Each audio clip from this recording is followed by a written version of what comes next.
Ini awal dari acara FD kita pada semester genap ya 2025-2026. Tanpa berlama-lama, saya akan menjelaskan sedikit tentang tema yang akan kita bahas pada sore hari ini ya. Teman-teman mahasiswa mungkin juga saya dengar ada yang masuk untuk meliput khususnya dari BUPSI ya, Buletin Psikologi. Jadi bagus nanti hasil liputannya bisa dibaca oleh pembaca dari buletin tersebut.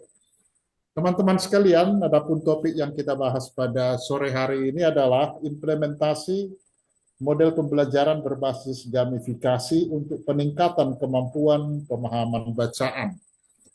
Nah, topik ini masuk dalam psikologi pendidikan, khususnya terkait dengan pembelajaran dan bacaan. Nah, kita tahu bahwa keterampilan membaca ini merupakan hal yang sangat penting di dalam pendidikan dasar, ya, sampai perguruan tinggi juga. Nah, namun tidak semua siswa lancar atau paham bagaimana metode membaca yang baik. Nah, data menunjukkan bahwa kemampuan siswa Indonesia dalam membaca itu masih relatif rendah. Nah, ini yang menjadi PR bagi para pendidik. Oleh sebab itu, pada kesempatan ini kita akan mendiskusikan pada dua narasumber kita bagaimana sebuah model pembelajaran berbasis gamifikasi. Ya, gamifikasi ya kata yang tidak asing sebetulnya bagi kita ya merupakan pendekatan yang menerapkan elemen-elemen permainan ya. Gami, jadi ada istilah ya saya kira ada kata game di sana juga ya.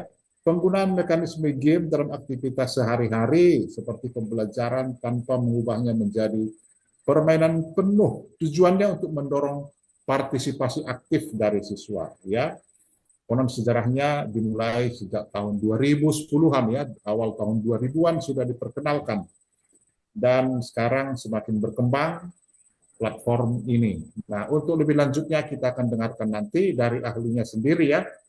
Ya, demikian kurang lebih teman-teman. Untuk lebih mengenal kedua narasumber kita, saya akan memperkenalkan secara singkat kedua narasumber kita. Yang pertama adalah Bapak Yap Cibeng, Associate Professor Insinyur Yap Cibeng, MMC, MC, PhD, PE. Ya, beliau ya meraih pendidikan di beberapa tempat, ya, bachelor di bidang engineering, master di bidang psikologi pendidikan, dan juga bidang doktoral di bidang sistem informasi.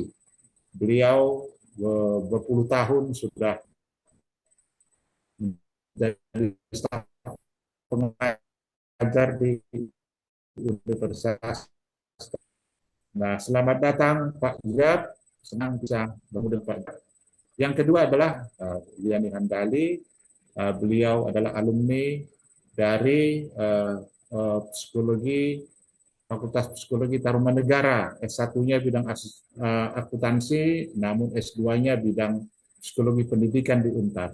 Saat ini beliau bekerja atau beraktivitas sebagai Principal Bonasita School. Selamat sore, selamat datang Mbak Wiliani.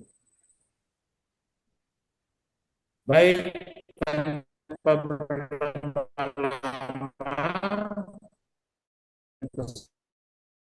kesempatan.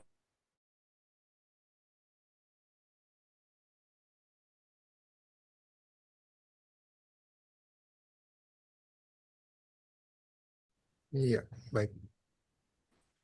Ya, baik. Terima kasih Pak Raja. Izin saya memulai ya Pak Yap dan Pak Raja. Ya, baik. Ya. Ya, Silakan. baik. Sebelum saya memulai, saya ingin berterima kasih terlebih dahulu atas kesempatan yang diberikan kepada saya. Suatu kehormatan saya bisa mengisi kelas FDI pada hari ini. Saya izin share ya, Mbak Hartina. Oke, sebentar.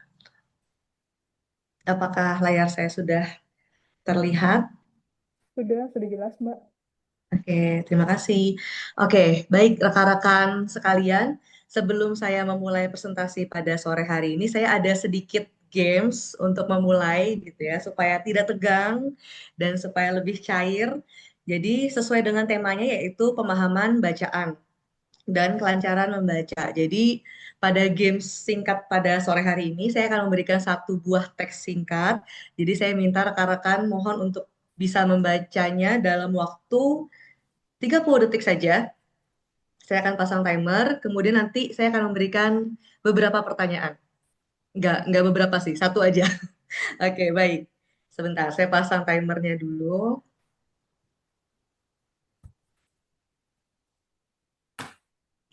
Oke, 30 detik. Oke, baik. Berikut ini teksnya, silakan teman-teman bisa dibaca terlebih dahulu.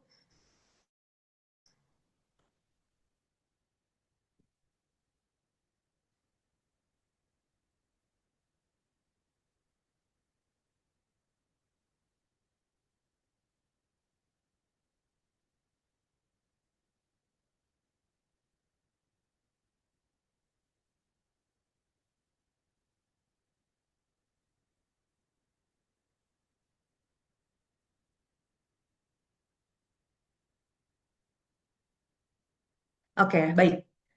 Oke, waktunya sudah habis 30 detik. Baik, sekarang pertanyaannya adalah ini. Dari bacaan teks singkat yang tadi telah teman-teman baca, apakah ada detail dalam teks yang tidak masuk akal atau menurut teman-teman nih salah isi teksnya? Boleh raise hand dan open mic, raise hand dulu boleh. Atau mau tulis di kolom chat juga boleh.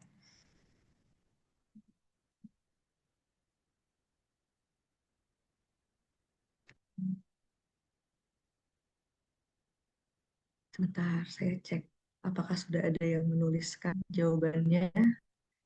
Ada Mbak di kolom chat, Mbak. Sebentar ya, susah nih scroll ya. Oke. Menggunakan pakaian tebal di suhu yang panas. Oke, ya tepat sekali. Terima kasih untuk teman-teman yang sudah menjawab di kolom chat. Tepuk tangan.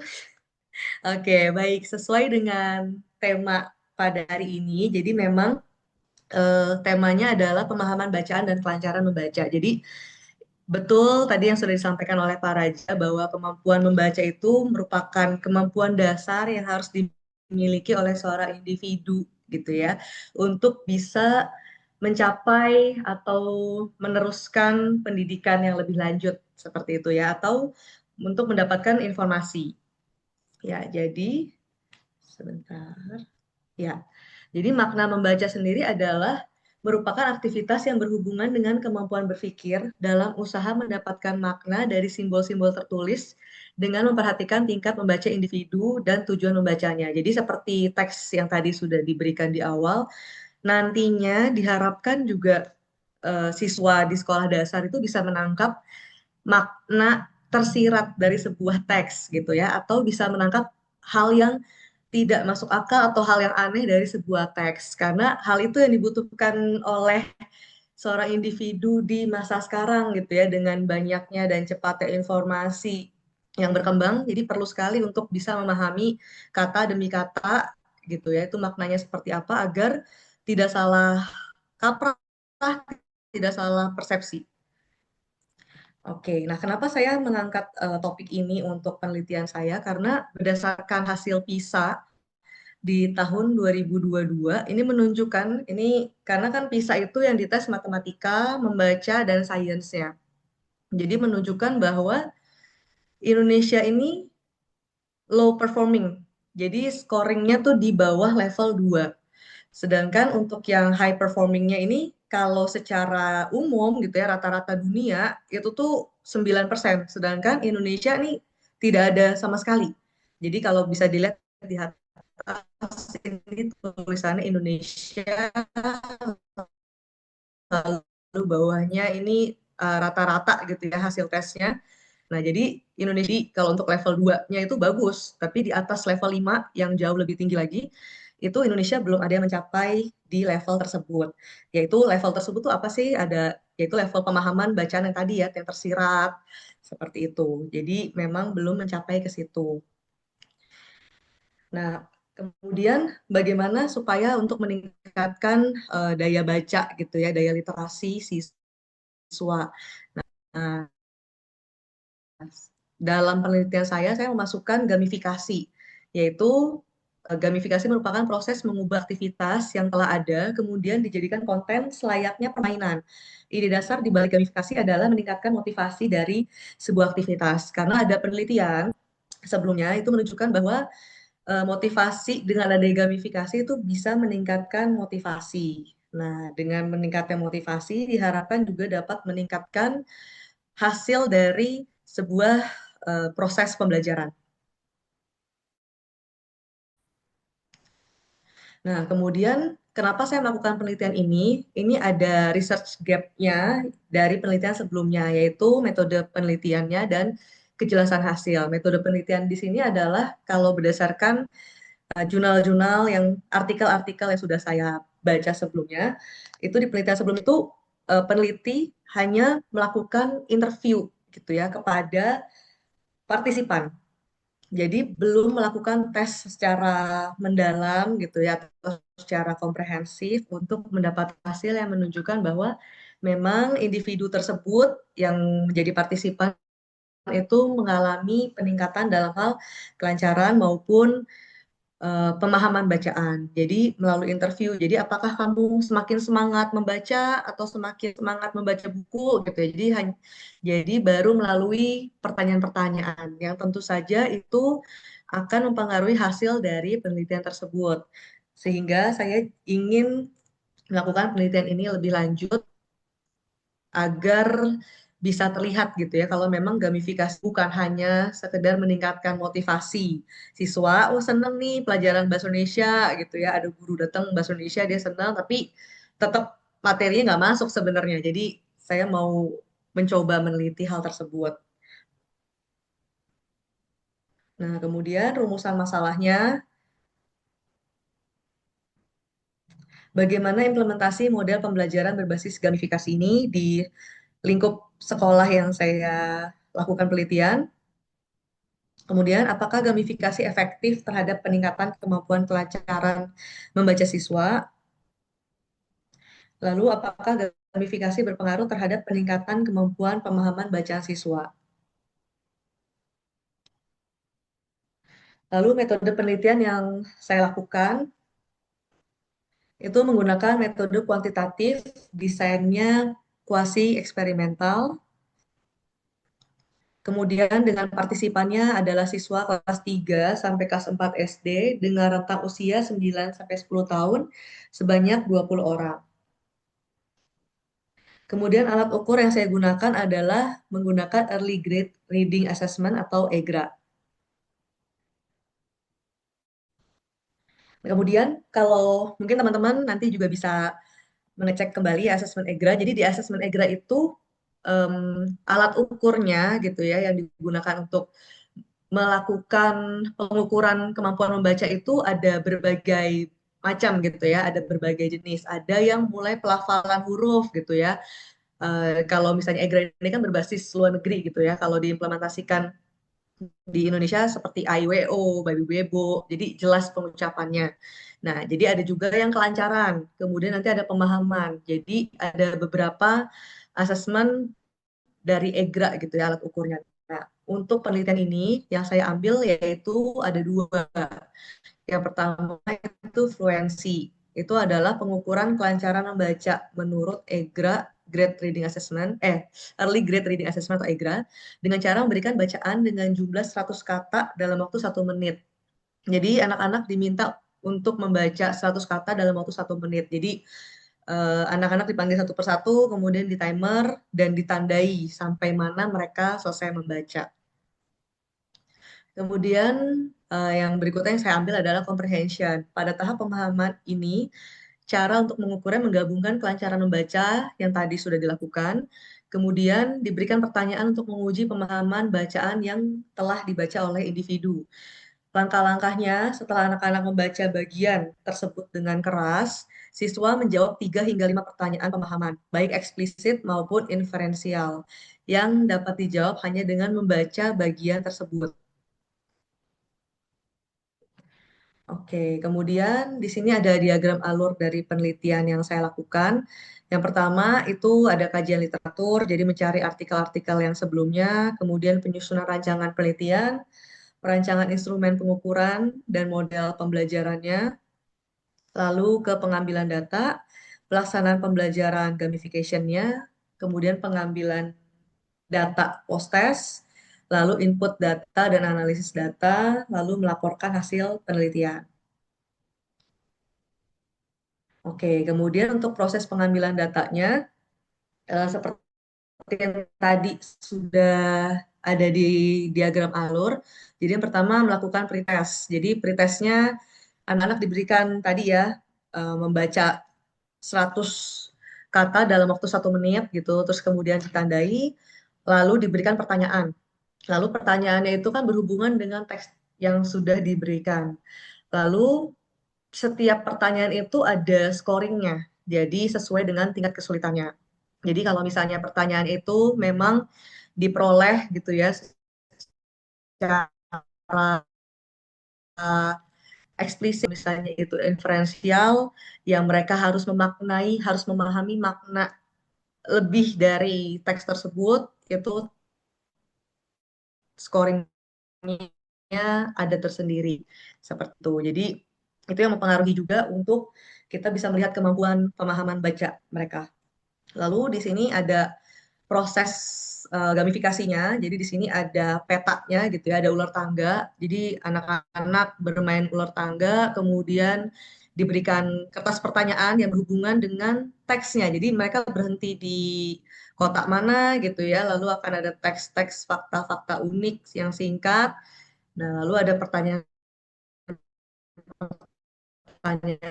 seputar teks tersebut. Itu application untuk meningkatkan kelancaran membaca mereka dan pemahaman baca mereka.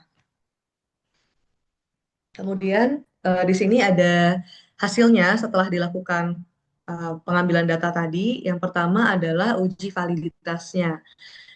Penelitian oleh Goff dan Wetterberg di tahun 2011 menunjukkan bahwa EGRA telah digunakan di berbagai negara berkembang, terbukti memiliki validitas yang konstruk yang kuat untuk mengukur keterampilan membaca dasar.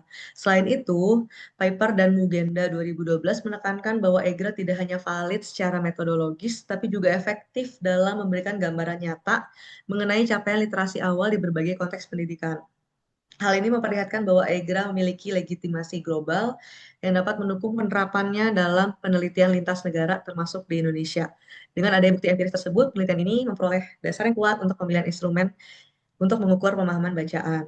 Kemudian di sini ada uji reliabilitas dari penelitian.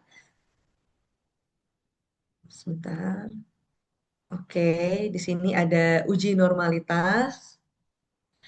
Nah, dari uji normalitas ini diperoleh bahwa memang tidak terdistribusi secara normal seperti itu. Oleh karena itu dilakukan uji menggunakan uji Wilcoxon, kelancaran membaca. Nah, di sini tampak ini post testnya, lalu ini pretestnya. Jadi dari diagram ini menggunakan JASP ketika saya melakukan olah data. Jadi aplikasi yang digunakan adalah JASP dan hasil ini adalah hasil yang dikeluarkan dari aplikasi JASP tersebut. Nah, jadi ini menunjukkan adanya peningkatan ya, karena kalau dari pretest ke post-testnya gitu itu meningkat untuk kelancaran membaca di kelompok baca eksperimen. Kemudian ini juga uji Wilcoxon dari pemahaman bacaan untuk kelompok eksperimen yang pemahaman bacaan. Jadi memang saya ada 2 yang dites ya, kelancaran membacanya dan pemahaman bacaannya. Jadi kemudian ini pretestnya, ini post-testnya juga mengalami peningkatan. Kemudian di sini ada uji Mann-Whitney. Jadi uji Mann-Whitney ini digunakan untuk mengukur perbandingan antara perubahan yang terjadi di kelompok eksperimen dengan kelompok kontrol. Nah, di sini tampak kelompok eksperimen lebih tinggi dibanding kelompok kontrol. Jadi perubahan di kelompok eksperimen itu yang memang lebih tinggi dibanding yang kelompok kontrol yang tidak diberikan perlakuan apapun. Oke, sekian presentasi saya pada sore hari ini. Saya ingin berterima kasih kepada seluruh dosen di Universitas Tarumanegara yang telah membimbing seluruh kegiatan akademik sehingga penelitian ini dapat terlaksana dan selesai. Terima kasih juga kepada Sekolah Bonacita yang telah memberikan kesempatan kepada saya untuk melakukan penelitian ini. Terima kasih rekan-rekan. Terima kasih Pak Raja, terima kasih Pak Yap. Mungkin Baik, dari Pak Yap boleh menambahkan. ya. Terima kasih Mbak Wiliana.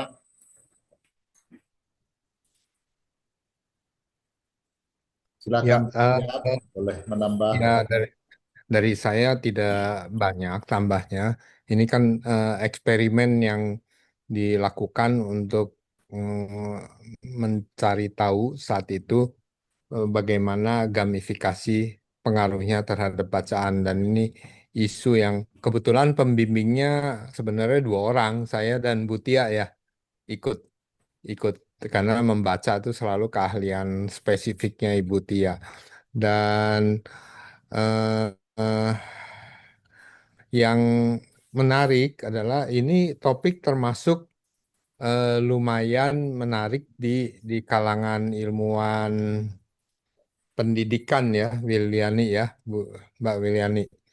Kan sekarang statusnya masih di review ya, Iya betul Pak. artikelnya ya, masih di review di Universitas Negeri Malang, Malam.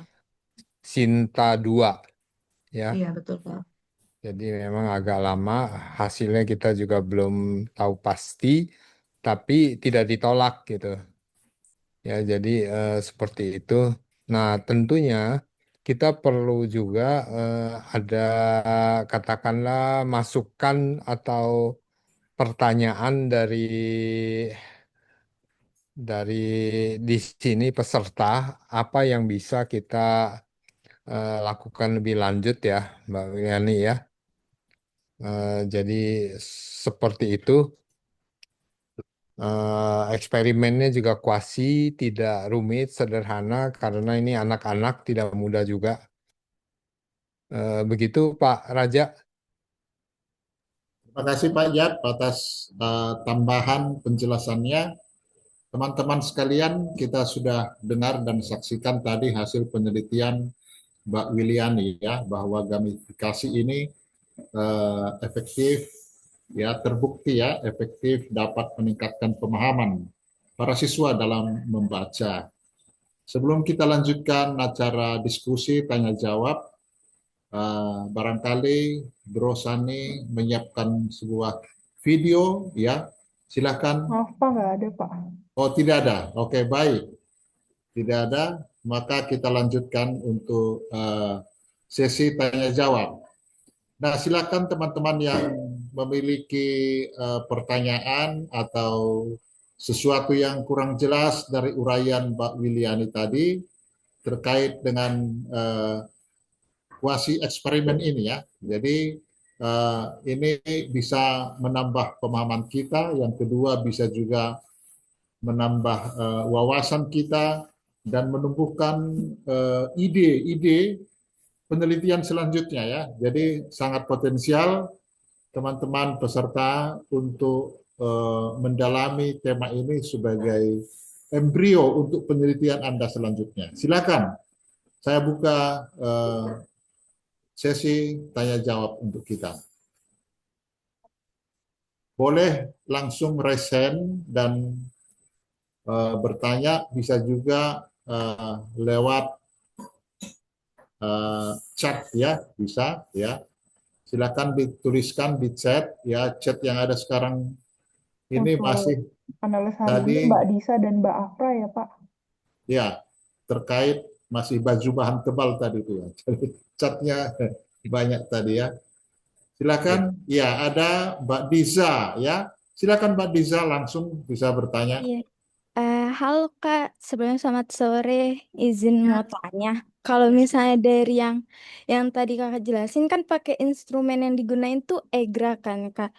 Nah itu tuh ada pertimbangan nggak kenapa kakak milih instrumen itu sebagai instrumen penelitian kakak kali ini atau eh apa? Kenapa itu paling tepat sampai kakak milih itu buat jadi instrumennya? Mungkin itu aja dulu. Oke, baik, terima kasih.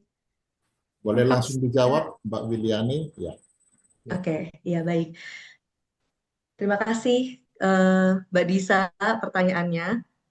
Jadi kenapa saya memilih EGRA? Karena seperti yang mungkin tadi sudah dijelaskan di presentasi, jadi EGRA ini yang memang sudah terbukti gitu ya secara penelitian dan memang sudah dipakai secara global juga untuk mengukur kemampuan membaca siswa seperti itu. Dan cara pengukurannya atau alat ukurnya itu jelas dan terukur gitu ya, kayak tadi 100 kata dalam waktu 1 menit, dan tahapannya itu sangat terperinci kalau di EGRA. Jadi dari mulai anak itu bisa pelafalannya lancar atau enggak, kemudian jelas atau tidak, itu sebenarnya tahapan yang di awal.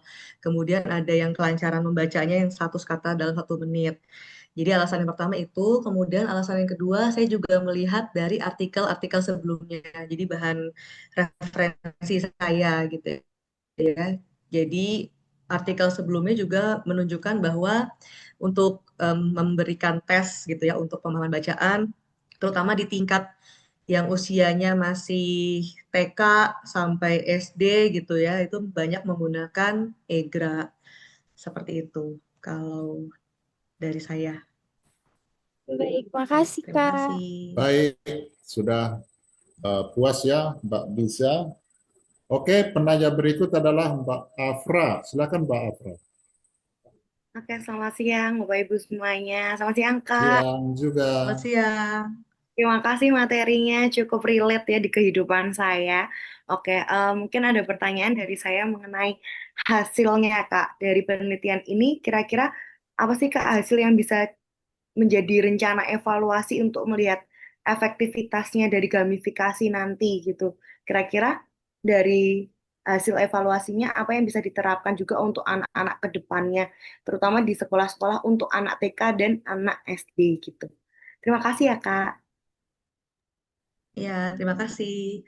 Oke, kalau untuk evaluasinya gitu ya atau penerapannya, kalau dari hasilnya berarti kan menunjukkan bahwa gamifikasi ini memang efektif gitu ya untuk meningkatkan kelancaran membaca dan pemahaman bacaan. Jadi kalau untuk implementasinya sendiri, kalau di sekolah saya terutama yang dijadikan penelitian ini, ya mulai dari penelitian ini sudah terjadi dan ada hasilnya, jadi di tiap kelas itu sudah mulai disisipkan nih bahwa pelajaran bahasa Indonesia terutama ya, karena kan memang anak-anak ini sekarang kalau untuk bahasa Indonesia sulit ya untuk memahami atau tertarik baca buku aja juga sulit gitu ya. Jadi untuk meningkatkannya yang melalui permainan-permainan gitu ya. Jadi bisa dengan hal-hal yang dekat dengan mereka, misalnya ada anak yang suka mainnya basket gitu ya. Nah, itu dikaitkan dengan permainan basket mereka. Jadi kita bikin teks yang semenarik mungkin, bikin permainan yang semenarik mungkin, yang menarik perhatian mereka, sehingga tertarik akhirnya, baca itu seru ya. Ada stage-stage-nya juga, ada level-levelnya. Kemudian ada papan scoringnya juga, itu yang unsur-unsur gamifikasi. Jadi itu yang bisa meningkatkan kemampuan bacanya mereka. Jadi evaluasinya sih seperti itu. Jadi perlu diperbanyak karena memang dunianya anak-anak itu kan memang masih bermain ya. Jadi melalui permainan itu bisa masuk proses pembelajarannya. Seperti itu. Kalau dari saya. Dari Pak Iyap mungkin boleh ada tambahan. Hmm. Sementara cukup dulu. Terima kasih. Ya, terima kasih Pak Wiliani dan Pak Jab. Saudari Afra, eh, terkait Apakah tadi ya menjawab? evaluasi ya, berarti evaluasi. eh, Kalau evaluasi artinya bisa juga mungkin menyangkut tata pelaksanaannya ya. Jadi pelaksanaan permainannya itu dalam proses pelaksanaannya itu barangkali ada sesuatu temuan-temuan yang diperoleh ya Mbak Wiliani. yang barangkali di kelompok umur tertentu efektif, tetapi di kelompok umur yang lain apakah efektif juga? Ini mungkin juga tersirat ya pertanyaan di sana. Itu Oke. bagaimana kira-kira itu, Mbak Oh Wilian? ya, oke baik.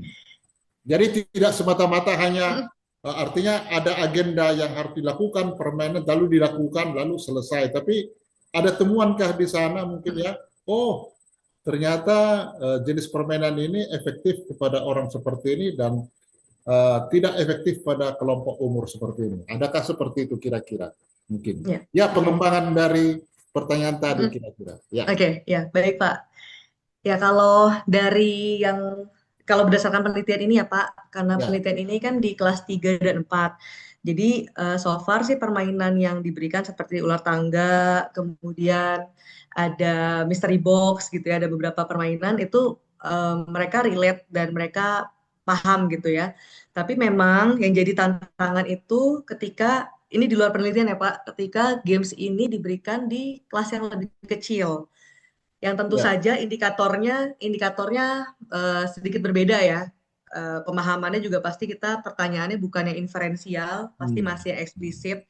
Nah, itu sedikit berbeda dalam artian mereka tuh fokusnya di bermainnya gitu ya. Jadi fokusnya lebih di seru mainnya gitu ya, tapi pahamnya belum gitu. Iya, Jadi iya. memang saya sempat juga diskusi gitu ya sama Ibu Tia terkait ini. Jadi memang kalau untuk di fase umur kelas 1, kelas 2 gitu ya. Jadi memang untuk pemahaman bacaan itu memang belum sampai yang seperti itu gitu. Jadi memang masih bisanya karakternya apa? Nah, itu bisa. Tapi kalau untuk kenapa Budi melakukan itu? Nah, itu mungkin terlalu sulit gitu ya. Ya, Jadi ya, masih ya. seputar bacaannya saja dan memang harus singkat sekali. Karena memang di usianya mereka belum bisa baca yang tadi 100 kata dalam berapa menit gitu. Jadi memang ada usia-usianya. Itu aja sih Pak beberapa yang harus di-adjust dari penelitian ini kalau untuk di usia yang lebih kecil dari kelas 3 atau 4 begitu. Itu tantangannya. Terus kalau untuk temuan-temuan lainnya itu yang tidak disangka-sangka di kelompok eksperimen itu ada ditemukan siswa yang ternyata paham beberapa kata yang saya anggap ini kayak susah deh gitu ya. Contoh kebudayaan gitu Ya. ya, sempat ada muncul dia paham tuh kebudayaan apa gitu ya. Nah, itu yang membuat saya juga wah, oke. Bagus nih gitu ya. Ternyata dia ada paham seperti itu. Itu sih yang temuan-temuannya beberapa. Ya, benar Mbak Wiliani. Jadi memang itu penuh kejutan sebetulnya. Nah, itu kan diandaikan kalau anaknya itu misalnya normal ya, normal lah begitu ya, perkembangan psikisnya, fisiknya normal. Nah, Ya, andaikan ada sesuatu yang tidak normal misalnya, ya anak ABK misalnya begitu ya, beda lagi ya sepertinya ya, Mbak ya. Ya, ya jadi beda betul. lagi. Ya, karena Betul. Jadi memang perkembangan kognitifnya dengan fisiknya itu ya tidak sinkron. Jadi usianya mungkin sudah tua, SMP, tapi taraf kognitifnya itu masih SD mungkin ya, seperti itu ya. Nah, itu juga menjadi tantangan mungkin ya, Mbak ya. betul, betul. Jadi memang di kelompok eksperimen yang saya lakukan ini memang ada 1 sampai 2 siswa gitu ya, memang yang ADHD seperti itu. Jadi Ya, ya, ya. nah itu yang tantangan tersendiri karena baru lempar satu dadu, udah dia kabur lagi gitu ya. Jadi udah ninggalin angkanya. Nah itu yang menjadi tantangan dan memang butuh pendampingan gurunya ketika melakukan eksperimen ini. Jadi gurunya Ya. yang nemenin, panggilin lagi, kemudian lakukan lagi seperti itu. Itu yang memang yang menjadi salah satu tantangannya. Tapi kalau untuk ke anak dengan kebutuhan khusus lainnya itu dari saya belum melakukan lebih lanjut ke yang misalnya, mohon maaf yang autis gitu ya. Ya, Jadi ya. memang masih yang ADHD seperti itu. Ya, dan ini menjadi tantangan bagi teman-teman Betul. ya yang ikut di sini ya, yang Nah, baru memulai risetnya, barangkali bisa dipertimbangkan misalnya melakukan penelitian yang sama tetapi kelompok yang yang ABK atau yang berat atau yang ringan atau sedang, menarik ya, itu. bagaimana Iya, betul. hasilnya ya. Iya, Terima betul, Mbak. kasih, Mbak. Terima kasih, Silakan Pak. teman-teman yang masih ingin mendiskusikan sesuatu hal, silakan.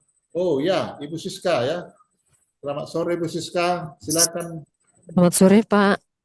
Selamat sore, Ya. Ibu. Ya, saya tertarik dengan metode eksperimennya, Mbak Wiliani. Izin bertanya ya, Iya, Ibu. bagaimana proses ketika penetapan apakah menggunakan random assignment atau bagaimana menempatkan pada kelompok eksperimen dan kelompok kontrolnya selain menggunakan data pretest? Silahkan, Mbak. Terima kasih. Iya. Kalau untuk penetapannya yang pertama itu kenapa saya menentukan kelas 3 dan kelas 4-nya dulu ya, Ibu. Jadi kenapa saya memilih kelas 3 atau kelas 4? Karena di fase itu kalau saya lihat itu memang dan berdasarkan artikel yang saya baca juga, memang kelas 3 dan kelas 4 itu sudah memasuki gitu ya tahapan usia yang memang harusnya mereka sudah bisa paham gitu ya isi bacaannya itu apa sih, kemudian pesan moralnya apa. Jadi disitulah kenapa saya memilih kelas 3 dan 4. Dan saya juga melihat tempat saya meneliti ini memang concern untuk ditingkatkan pemahaman bacaannya dan kelancaran membacanya untuk di bahasa Indonesia. Kemudian kalau untuk metodenya pemilihannya yang masuk kelompok eksperimen maupun kelompok kontrol itu memang melalui pretest dan post-testnya Ibu, melalui pretestnya Ibu. Jadi di scoring dari pertanyaan pemahaman bacaannya, kemudian dimasukkan ke eksperimen maupun kontrol. Tapi memang saya ada pemilahan juga Ibu. Jadi di dalam kelas itu kan memang tadi seperti yang mungkin saya sudah sampaikan, ada yang spesialnya, ada yang memang ini gitu ya. Nah, di scoring itu ada yang saya ambil yang spesial masuk ke eksperimen dengan yang spesial dengan yang dikontrol. Seperti itu. Sama juga dengan yang siswa dengan kemampuan yang sesuai dengan umurnya, ada yang masuk ke eksperimen, ada juga yang masuk ke kontrol. Jadi memang ada pemilahan di situ juga, Bu. Jadi supaya nggak semuanya masuk ke eksperimen. Seperti itu, Ibu. Kalau dari Ya, baik. saya lakukan. Ya, terima kasih penjelasannya detail sekali. Jadi memang untuk melakukan eksperimen itu kita harus memperhatikan juga kriteria partisipannya ya. Seperti Iya, apa Ibu. kondisinya karena itu mungkin kan kita menempatkan mereka karena kan kita mau membandingkan dua kelompok. Jadi kan kelompoknya Betul. harus seimbang ya. Betul, Ibu. Iya, jadi kalau semuanya yang nggak bisa, maksudnya yang spesial masuk ke eksperimen kan pasti tetap akan jomplang kalau dibandingkan kayak tadi uji ininya ya Bu ya, uji banding antara eksperimen sama kontrol, pasti tetap kontrol yang menang karena kontrol isinya memang yang udah bisa semua, eksperimen yang nggak bisa gitu. Jadi justru saya mau bandingin kalau yang spesial yang di eksperimen sama spesial yang di kontrol tuh naik apa enggak itu sama Ya, yang ya, terima kasih banyak penjelasannya Mbak ya. Bir. Ya, terima kasih Ibu. Terima, Ya, terima kasih. terima kasih Bu Ya, Siska. terima kasih. Teman-teman, ada yang mau bertanya? Ya, sedang Jessica ya. Mbak Jessica, silakan langsung. Ya.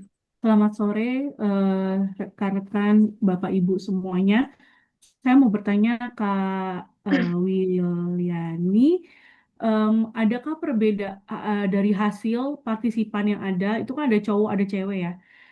Apakah ada perbedaan hasil dari mereka gitu, atau mungkin perempuannya yang lebih banyak memahami atau laki-lakinya lebih banyak memahami seperti itu. Dan itu berpengaruh nggak sih sama cara kita nanti evaluasi untuk memilih permainannya? Karena kan kalau misalnya tadi kayak misalnya contohnya basket gitu ya, itu kan kebanyakan mungkin anak laki-laki yang lebih suka ya gitu. Seperti itu. Terima kasih. Ya, baik. Terima kasih. Saya langsung jawab atau ke yang Ya, lain dulu, Pak?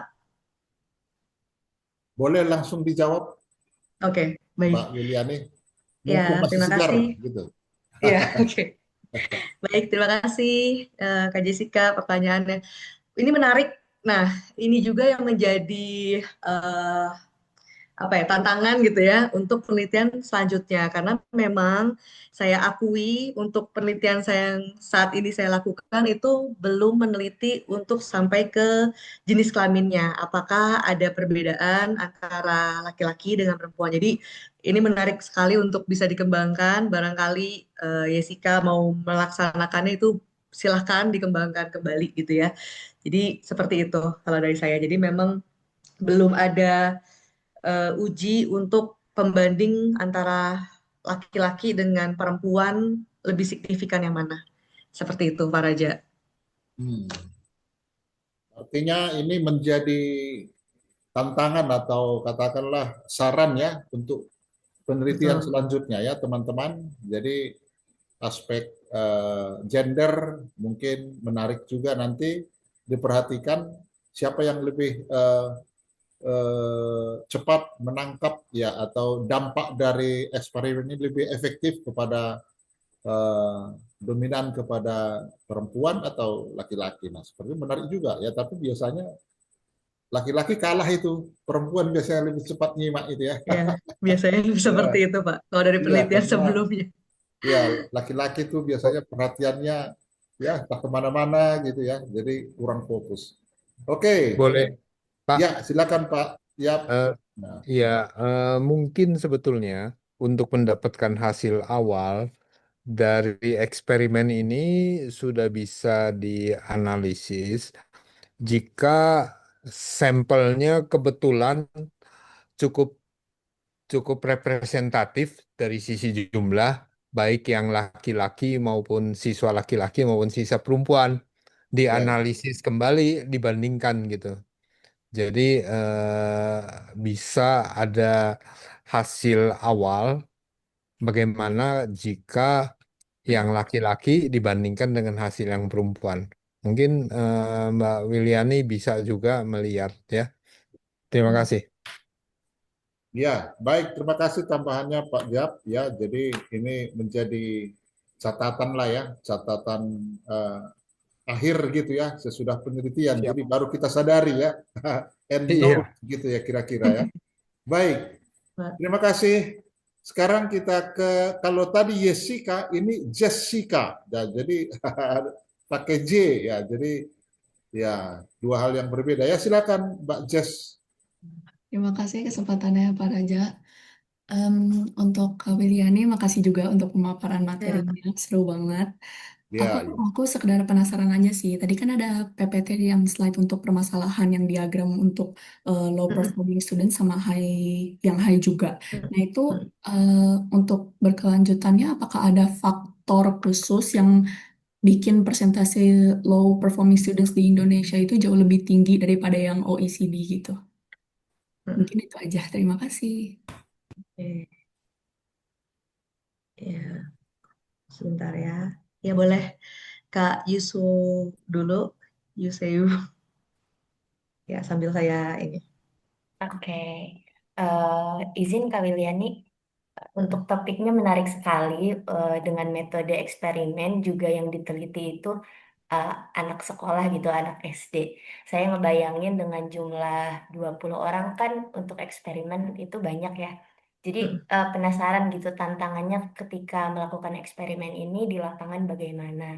Kemudian pertanyaan selanjutnya juga, eh, kakak itu melakukan eksperimen ini berapa lama durasinya gitu dan ada berapa tester atau observer yang kakak butuhkan waktu kemarin itu. Terima kasih. Oke, Oke, baik. Terima kasih. ya. Dua pertanyaan ya dari Ya. Mbak Jess dengan Mbak Yesu. Mm-mm. Oke.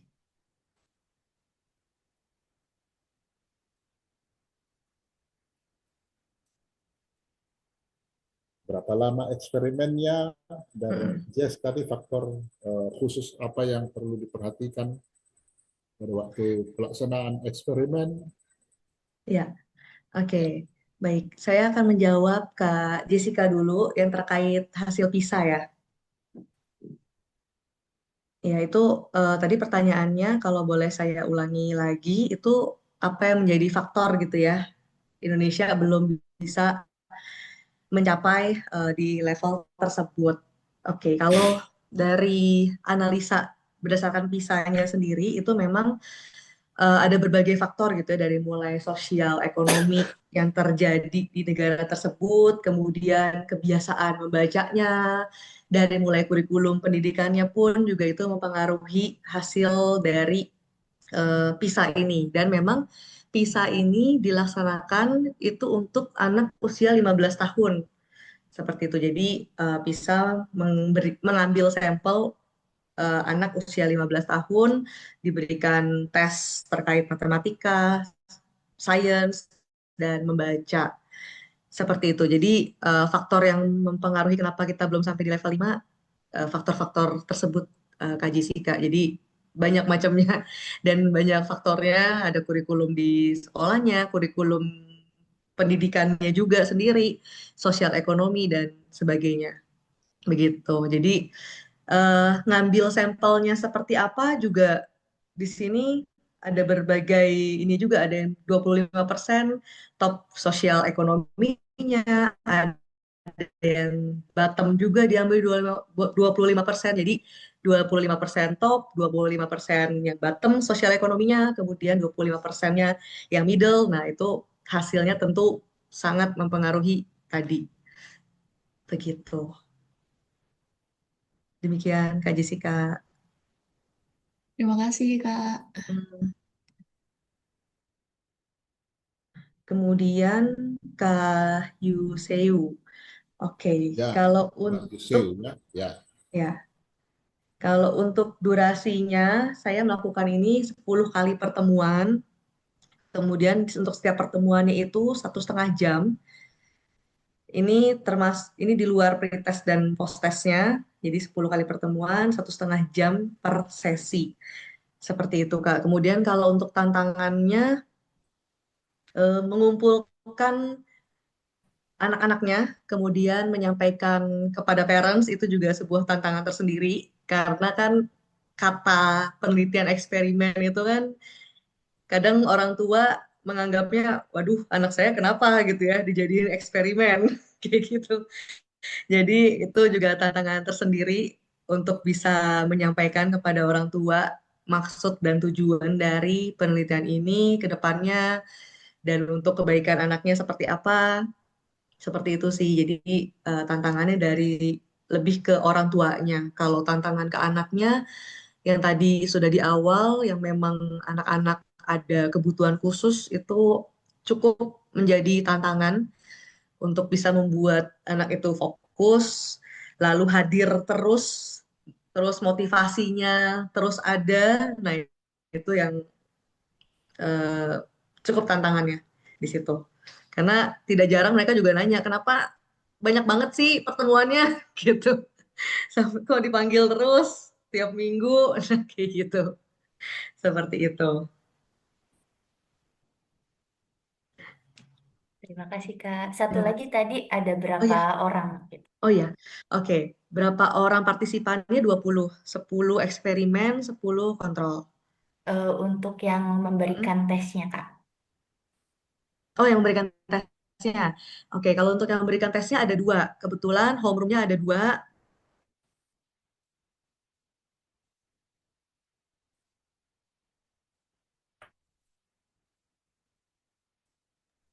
Favoris ya, Pak. Fokusnya soalnya satu yang mendampingi anak yang memang butuh didampingi. Seperti itu. Terima Terima kasih. kasih, Kak. Oke, terima kasih jawabannya Mbak Bilani. Ya, penanya berikutnya ada Mbak Grace, Vanessa, dan Mbak Filza ya.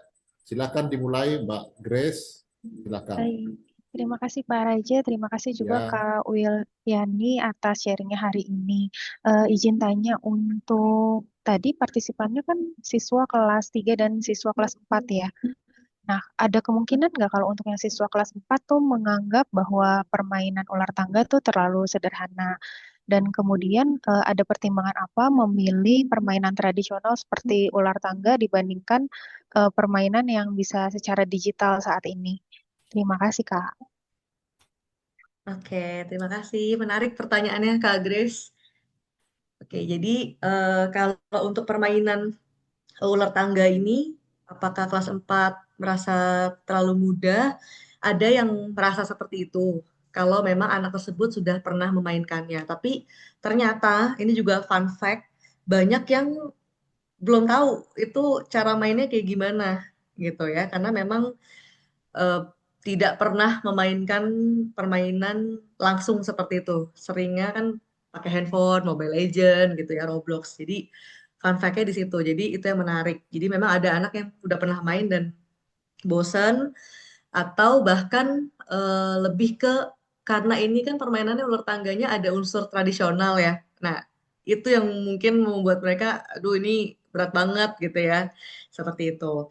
Kemudian kenapa memilih permainannya board games ketimbang digital? Karena memang salah satu kampanye yang sedang kami lakukan di sekolah itu memang ingin mengurangi eh, gadget. Jadi detox gadget untuk anak-anak gitu karena anak-anak ini kan sudah sangat terpapar gadget, jadi kita ingin mereka tuh lebih grounding gitu ya, lebih dengan sekeliling, aware dengan sekitar. Jadi gamesnya pun board games agar juga sosialnya mereka juga saling main sama teman-temannya, meningkatkan komunikasi juga. Karena ada juga anak yang memang bahasa Indonesianya pun juga ngomongnya masih sulit gitu ya untuk mengungkapkan bahasa Indonesia gitu. Jadi melalui board games ini selain menambah literasi baca, juga menambah social skill mereka, terus menambah komunikasi verbal mereka juga, kosakatanya untuk berkomunikasi dengan teman. Seperti itu. Terus juga meningkatkan regulasi emosinya juga karena terlihat dari permainan ini gitu ya, ada anak yang nggak mau kalah ya, jadi kan terlihat gitu ya, kita bisa kontrol emosinya. Terus ada juga teman-temannya yang menyemangati dan sebagainya. Begitu. Kenapa memilih Makasih permainan board games? infonya, Iya, Kak. terima kasih. Baik, terima kasih Mbak. Penanya berikutnya kita beri kesempatan kepada Mbak Vanessa ya. Silakan Mbak Vanessa. Oke, selamat sore. Terima kasih atas kesempatannya Pak Raja. Saya ingin bertanya untuk pertanyaan pertama adalah jika Indonesia memiliki kemampuan membaca yang masih rendah, apa yang bisa kita mulai perbaiki dari pendidikan usia dini? Dan untuk yang kedua adalah untuk anak ABK, kan tadi dikatakan bahwa kalau misalnya mereka susah fokus sama susah hadir. Bagaimana dari Kak Wiliani sendiri untuk mengatasi masalah ini? Terima kasih.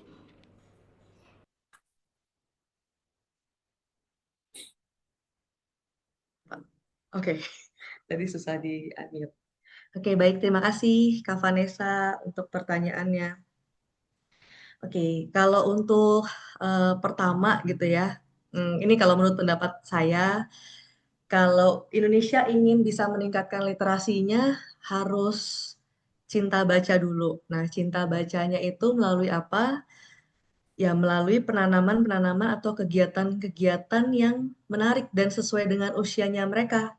Jadi, misal anak di TK gitu ya, ya perkenalkan hurufnya dengan baik dan benar gitu ya pelafalannya. Kalau memang ingin satu bahasa dulu, ya satu bahasa dulu diperkuat seperti itu. Jadi eh, jangan yang langsung dicampur-campur seperti itu ya. Jadi dan harus konsisten.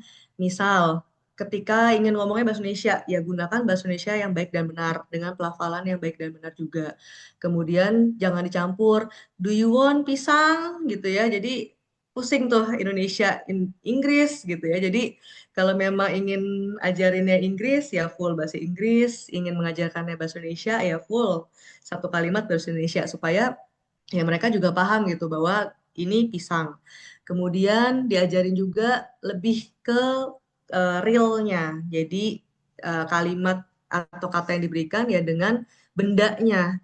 Karena memang kan anak usia dini itu belum bisa abstrak ya kalimatnya. Jadi memang harus yang faktanya gitu ya. Jadi yang realnya. Misalnya pisang. Kata pisang itu bentuknya yang ini loh gitu. Jadi mereka juga kebayang, oh kalau mamanya ngomong pisang itu berarti buah pisang gitu ya. Jadi perbanyak percakapan di rumah, perbanyak kosakata-kosakata sehari-hari gitu ya. Jadi supaya ada mereka bisa membayangkan karena mereka memang belum bisa abstrak, itu yang kesulitan di anak-anak sekarang gitu ya. Banyak kata-kata yang mudah mereka nggak tahu itu apa gitu ya, karena memang belum pernah ditemui sehari-hari gitu.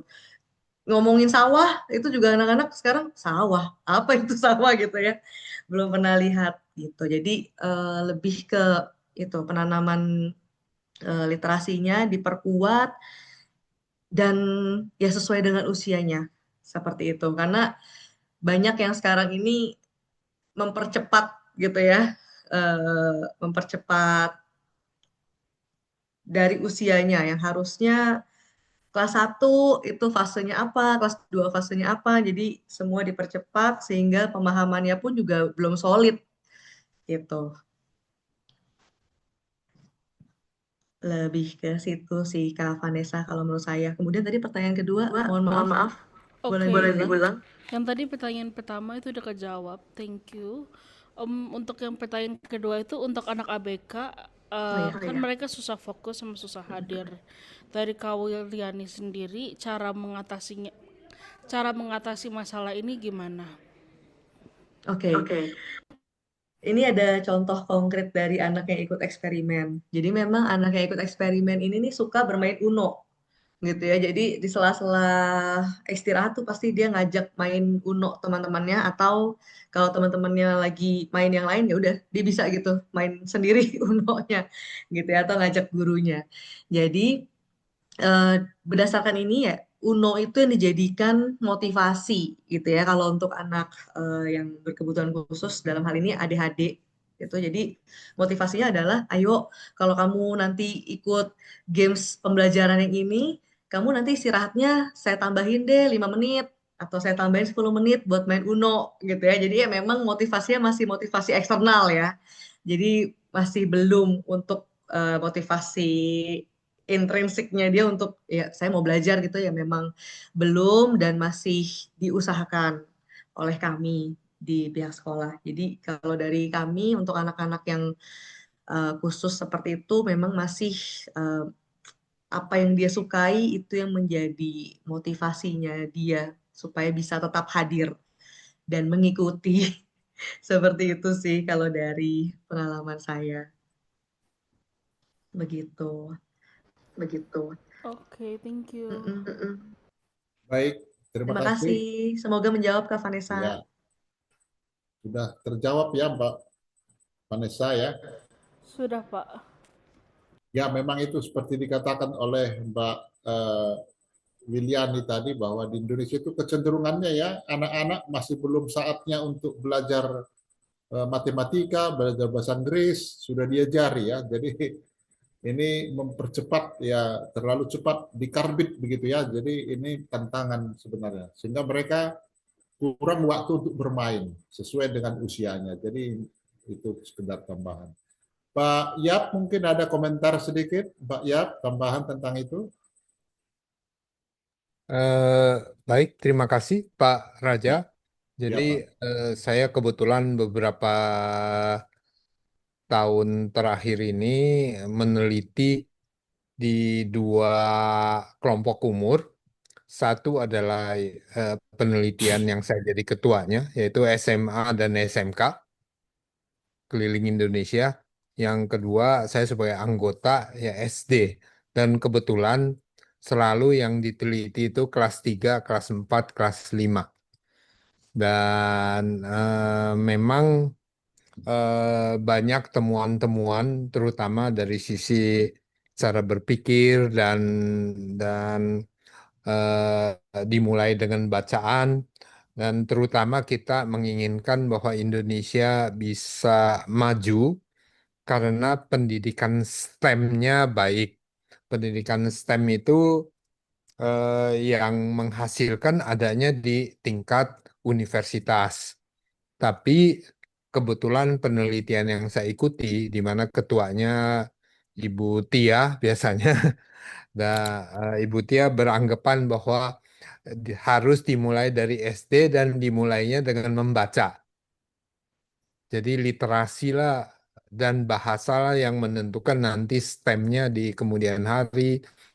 di SMA, SMK, dan di perguruan tinggi yang bisa. Jadi sudah, kalau tidak salah, sudah 10 tahun terakhir eh, berkecimpung di bidang seperti ini. Jadi banyak ceritanya kalau atau hasilnya yang sudah didapati. Hasil dari penelitian Mbak Wiliani adalah salah satu dari rangkaian penelitian-penelitian yang bisa digabungkan mengenai kemampuan literasi membaca melalui metode-metode, dalam hal ini gamifikasi dan lain-lainnya. Jadi ya kami berharap bahwa makin banyak dari para calon-calon peneliti ataupun peneliti yang bisa terlibat ikut membantu bagaimana solusi kita. Ya awalnya memang beberapa belas tahun yang lalu dimulai dari hasil PISA yang ke kurang kurang baik, artinya belum baik untuk Indonesia. Jadi upaya ini kita tidak boleh stop dan perlu terus semua pihak ikut ikut mendukung supaya ya di generasi menjelang tahun emas kita bisa lebih baik atau jauh lebih baik dari sekarang. Itu tambahan dari saya, Pak Raja, dan rekan-rekan semuanya. Terima kasih. Baik, terima kasih Pak Jab yang menceritakan bagaimana perkembangan ya evolusi penelitian mereka yang konsisten terkait dengan kemampuan literasi membaca itu ya. Iya. Ya, semoga nanti teman-teman ada yang melanjutkan ya kegiatan ini dan masih terbuka kesempatan untuk berkolaborasi ya dengan Pak Jab, Ibu Tia sekarang ini dan seterusnya. Baik, Mbak Filsa sudah lama menunggu, sudah lama mengangkat tangan, mungkin pegal itu mengangkat tangannya ya. Tapi untunglah angkat tangannya itu hanya digital ya, jadi tidak secara fisik. Silakan Mbak Filsa bertanya. Terima kasih Pak Raja atas kesempatannya. Selamat sore semuanya. Selamat Pertanyaan sore. ini saya ajukan untuk Kak Wiliani. Pertanyaan saya tuh, apakah ada kemungkinan hasilnya tuh akan berbeda kalau ditinjau berdasarkan kategori sekolah, kayak misalkan akreditasi sekolahnya bagus atau akreditasi sekolahnya rendah, gitu kan? Ya, jelas. Ya, oke. Terima kasih, Kak. Oke, ini hasil maksudnya dari eksperimen kalau dibandingin kontrol gitu ya? Kalau Betul, Kak. oke. Kalau em, kalau menurut saya gitu ya, sekolah dengan akreditasi A, B, C gitu ya, A, B, C yang berbeda-beda. Tapi kan ini lebih ke arah ingin melihat perubahan kemampuan kelancaran bacanya gitu ya. Terlepas dari dia startnya di mana gitu ya. Maksudnya kalau misalnya akreditasi A, anaknya berarti udah pasti mayoritas lancar 100 kata gitu ya. Tapi kalau akreditasi C mungkin banyakan belum lancar gitu ya. Tapi mau dia startnya di fase atau level apapun, kan yang ingin dibandingkan itu lebih ke eksperimen dengan kontrolnya ya. Jadi misal ya eksperimennya yang tadinya belum bisa sama sekali, kontrol kan juga mungkin belum bisa sama sekali juga nih gitu ya. Tapi dengan diberikan gamifikasi, jadi bisa deh baca 5 kata gitu ya. Sedangkan yang kontrol mungkin tetap belum bisa baca sama sekali. Jadi eh, hasilnya mungkin em, tidak terlalu signifikan atau gimana, tapi kalau menurut saya sih dari eksperimennya harusnya, untuk yang kelompok eksperimen, harusnya sih bisa tetap mengalami peningkatan ya Kak, kalau menurut saya. Karena startnya dimanapun kan lebih ke ingin melihat peningkatannya ya. Dari yang 0 kata jadi 5 kata pun juga nggak apa-apa, itu berarti meningkat gitu. Kalau menurut saya sih seperti itu ya. Eh, Kak Firza seperti itu. Tapi kalau untuk hasil apa yang valid artikel penelitiannya saya juga belum cari gitu ya Kak. Tapi ini kalau berdasarkan menurut pendapat saya seperti itu. Mungkin Pak Yap bisa menambahkan. Ya, Menarik saya pertanyaannya, Kak. kira Mm-mm. baik. Terima kasih, Mbak Wiliani. Saya kira betul yang dikatakan oleh Mbak Wiliani ya. Jadi memang ya seperti itu. Ini webinar ini kan mengenai hasil penelitian yang kuasi eksperimen yang dilaksanakan di lapangan. Tapi di sini juga beberapa kali ditanyakan hasil yang di luar ini. Nah, saya kira yang dilakukan atau hasil penelitian itu sudah menunjukkan untuk konteks tertentu itu hasilnya adalah seperti itu.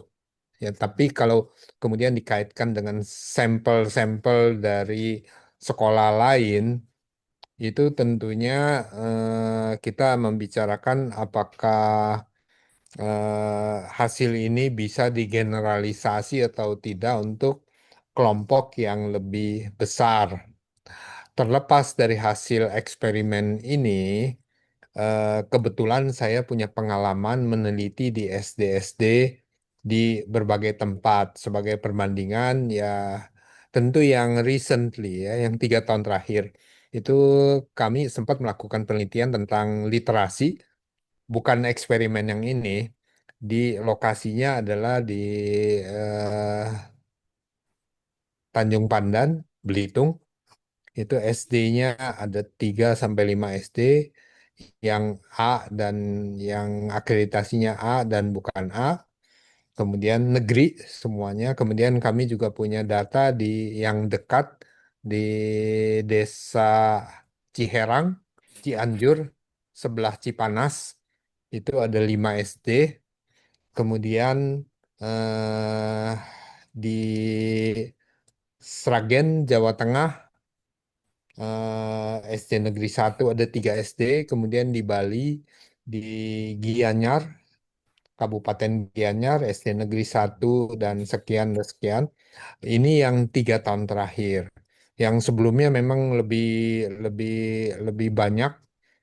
Ada yang di Manado, ada yang di Pontianak, ada yang di paling jauh pernah di Labuan Bajo dan sebagainya ya. Eh, Hasilnya menunjukkan di luar eksperimen ini memang ada perbedaan. Ya, jadi lokasi yang berbeda itu menunjukkan juga hasil yang bisa ada variasi. Hasilnya juga ada yang menarik, tidak selalu daerah yang relatif lebih maju kondisi ekonominya, misalnya Bali, itu bisa lebih baik dari daerah yang relatif misalnya di Jawa Tengah, lokasinya yang bukan daerah dengan pendapatan tinggi gitu, bisa seperti itu. Eh, tapi yang dites memang hanya kemampuan literasi, tidak yang lainnya. Nah, ini barangkali ada gambaran bahwa kondisi di Indonesia itu variasinya banyak dan kami juga berpengalaman pernah ke daerah pedalaman Salatiga di Jawa Tengah dari satu SD negeri yang tadinya akreditasi C, kemudian ditangani secara serius oleh tim psikolog pendidikan Ibu Tia, kemudian dari dokter gizi Dokter Melani, ahli spesialis gizi klinik, dan ya beberapa ahli lagi, itu bisa menaikkan satu SD yang di desa relatif artinya terpencil negeri bisa dari C ke A. 5 tahun kita tanganin. Juga SD 1 pernah di Karanganyar, Kabupaten Karanganyar di Gunung, Desa Kemuning, dekat Candi Cetok, Desa Gumeng itu juga dari yang tadinya bukan A menjadi A. Jadi potensi anak-anak didik di Indonesia, walaupun yang di pegunungan, desa kurang gizi, itu secara potensi tetap bisa ditingkatkan. Nah, ini adalah hasil yang terlepas dari eksperimen yang dilakukan oleh Mbak Wiliani ya. Temuannya seperti itu. Umumnya di kota besar memang lebih unggul. Terima kasih. Dari saya masukannya seperti itu, Baik, Pak Raja. terima kasih atas tambahan penjelasan Pak Yap yang merangkum hasil penelitian yang dilakukan selama ini ya, selama bertahun-tahun di beberapa wilayah di Indonesia ya, terkait kemampuan literasi anak-anak SD ya khususnya.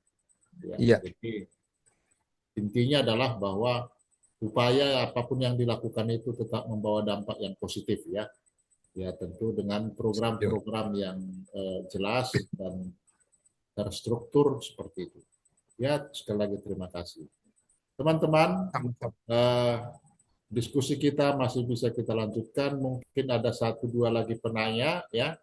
Silakan, masih ada kesempatan untuk mengutarakan pertanyaan Anda kepada kedua narasumber kita ya.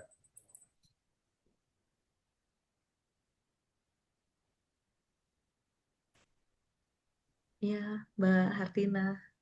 Iya. Sore, Mbak Mbak. Hartina ya yang bertanya Iya, ya. Silakan Mbak. Selamat sore. saya tertarik banget sama penelitian ini karena jarang juga kan yang eksperimen, apalagi tentang membaca gitu ya.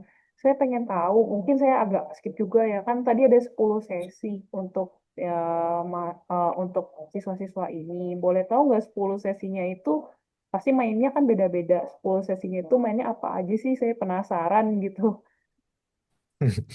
Ya, makasih ya, Mbak. Oke, baik. Jadi kalau untuk sesinya gitu, tidak setiap sesi itu satu permainan. Karena contoh seperti tadi ular tangga gitu ya, itu bisa dilanjutkan gitu. Atau kalau memang ada games yang belum selesai, itu bisa dilanjutkan lagi. Ini contohnya itu ada peta kota, itu panjangnya 2 meter.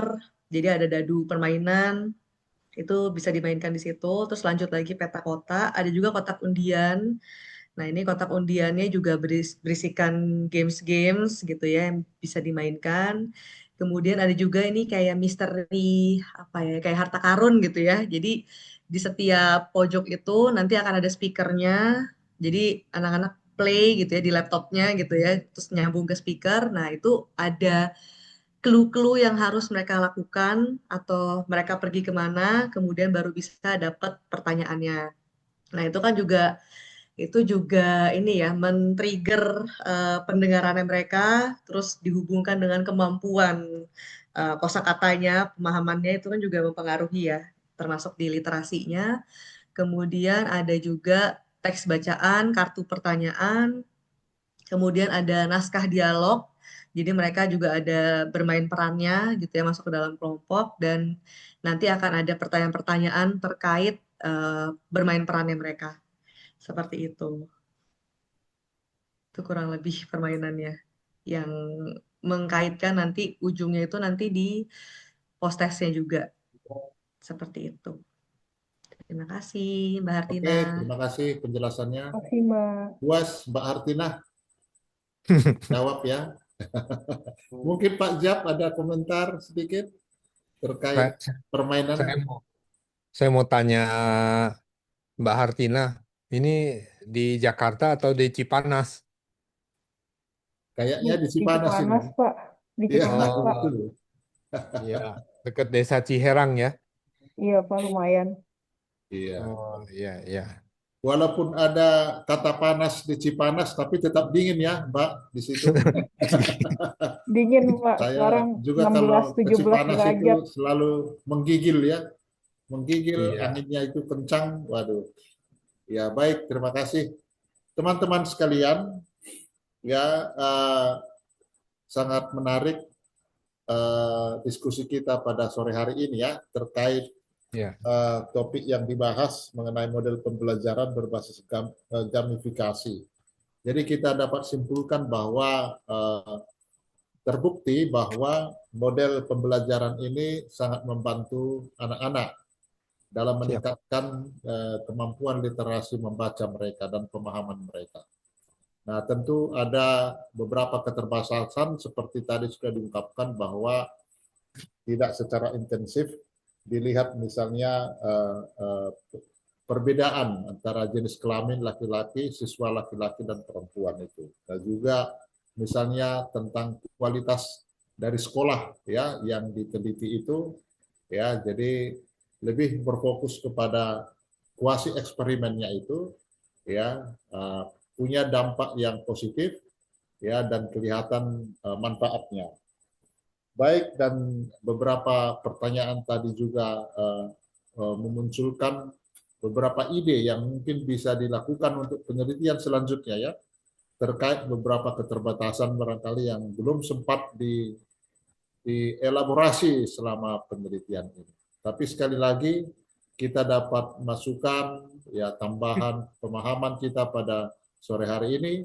Kami ucapkan terima kasih kepada kedua narasumber kita, Pak Jab dan Mbak Wiliani. Tepuk tangan dulu untuk kedua narasumber kita, teman-teman. Semangat ya. Terima kasih. Iya.